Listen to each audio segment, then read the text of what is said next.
Hello guys, welcome to new video. ఈ వీడియోలో Saturday updates అయితే ఉంటాయి. సో వీడియోని అయితే ఎండ్ వరకు అయితే చూడండి. అండ్ తనుజ సీక్రెట్ రూమ్ టైటిల్లో పెట్టినవేంద్రా అంటే దాని గురించి కూడా క్లియర్గా అయితే మాట్లాడతా. అసలు ఏంది సీక్రెట్ రూమ్ ఏందని, సడన్గా సీక్రెట్ రూమ్ ఇప్పుడు ఎందుకు వచ్చిందని మాట్లాడతాం. అండ్ వీడియో అయితే తప్పకుండా లైక్ చేయాలి గైస్, ఎందుకంటే ఈరోజు సాటర్డే అప్డేట్స్ అన్ని టపా టపా అయితే వస్తాయి మన ఛానల్లో. సో వీడియోని అయితే సబ్స్క్రైబ్ చేసుకోండి. తనుజ సీక్రెట్ రూమ్‌కి పంపిద్దామని నిన్న నుంచి అందరూ కూర్చొని చర్చిస్తుర్రంట బిగ్ బాస్ టీమోళ్ళు. అంటే Big Boss already secret room పెట్టింది. సంజన గారు వేరు ఒకరోజు ఉన్నారు. దాని తర్వాత మళ్ళీ సాటర్డే స్టేజ్ మీదకొచ్చేసిర్రు. అది అంతలా వర్కౌట్ కాలే. కాకపోతే ఈ సీజన్‌లో తెలిసింది కదా!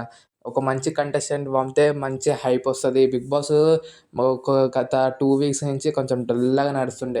అంతలా ఊపు లేదు. సో, బిగ్ బాస్ టీమ్ వాళ్ళు ఏమనుకుర్రు, తనూజని పంపిస్తే దెబ్బకి ఫ్యామిలీ ఆడియన్స్ అందరు మొత్తం ఇప్పుడు మెజారిటీ ఆఫ్ ఆడియన్స్ తనూజకే ఓట్లేస్తారు కదా! అలాంటి ఆమెను పంపిస్తే హౌస్‌లో ఉన్నోళ్ళు కూడా షేక్ అయితారు. అండ్ తను సీక్రెట్ రూమ్ వెళ్ళాక ఎలా ఆడుతదో తనకు తెలుస్తది కదా! తనూజకి అప్పుడు ఎవలోళ్ళు ఎట్లా మాట్లాడుకుంటారు తన ఎనకాల అని. సో, ఇది బావుంటది కదా పెడితే అని బిగ్ బాస్ ఆలోచిస్తుండంట. ఎందుకంటే ఇప్పుడు ఆల్రెడీ అయిపోయింది గైస్. మొత్తం 56% ఓటింగ్ తనకే ఉంది. ఇన్ని వారాలు అయితున్నా కూడా ఎవ్వరికి ఇమ్మానుయేల్‌కి 20 ఉంటది. కళ్యాణ్‌కి 24% ఉంటది. ఇదే జరుగుతుంది గానీ ఈ కళ్యాణ్‌కి, ఇమ్మానుయేల్‌కి పెరగట్లేదు. తనుజకి తగ్గట్లేదు ఓటింగ్ అసలకి. అందుకే బిగ్ బాస్ కూడా తనుజకే కొంచెం ఫేవర్‌గా పెట్టుకుంటున్నట్టుండు. తనుజని పంపిస్తే ఇంక టీఆర్‌పీ కూడా పెరుగుతదేమో అనుకున్నట్టుండు.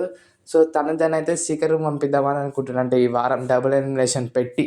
ఒకళ్ళేమో డైరెక్ట్ పోతారు బయటికి. ఒకళ్ళేమో సీక్రెట్ రూమ్‌కి పోతారు. అది తనుజ అనే అనుకుంటుర్రు. అందుకే డబుల్ ఎలిమినేషన్ అయ్యే ఛాన్సెస్ ఉన్నాయని చాలా పుకార్లొస్తున్నాయి. అండ్ ఎలిమినేషన్ అప్డేట్ కాసేపట్లో వస్తది. ఇది మెయిన్ అప్డేట్ కాబట్టి మీకు చెప్పనీకైతే వచ్చాను. సో, వీడియో నచ్చితే లైక్ చేయండి. ఛానెల్ సబ్స్క్రైబ్ చేసుకోండి.